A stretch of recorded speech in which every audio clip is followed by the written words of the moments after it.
Umabante ang dalawang koponan sa susunod na round ng 2024 NBA Playoffs. Kung anong mga teams yan, alamin sa ulat ni Rafael Bandayrel. Pasok na sa round 2 ng NBA Playoffs ang Indiana Pacers at New York Knicks matapos nilang isara ang kanilang mga serye ngayong Biyernes. Kinumpleto ng 6th seed Pacers ang upset kontra 3rd seed Milwaukee Bucks sa Game 6 ng kanilang best-of-7 series. 5 miyembro ng Pacers ang pumuntos ng double digits upang sungkitin ang 120-98 na panalo. Para sa star point guard na si Tyrese Haliburton, team effort ang naging sandata ng kanilang koponan para sa larong ito. Everybody just played the right way. I thought Obi came in and played with unbelievable energy. TJ's energy was amazing. Our bench's energy was it was flowing the whole game, honestly.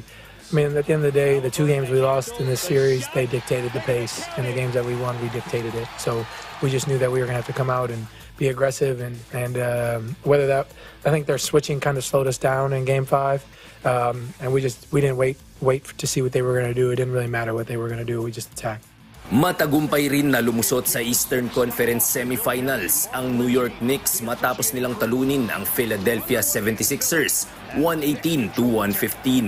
Mainit ang naging simula ng New York sa first quarter matapos pumalo ang kanilang kalamangan sa 22 points. Pero di naman nagpadaig ang Sixers na nagawang bawiin ang abante pagdating ng halftime.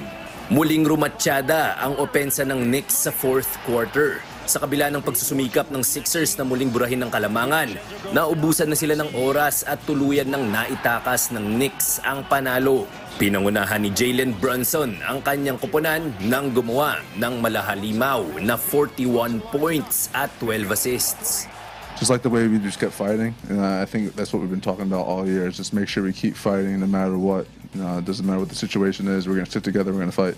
Dahil dyan, kasado na ang serye sa pagitan ng New York at Indiana na magsisimula sa Lunes, oras sa Pilipinas.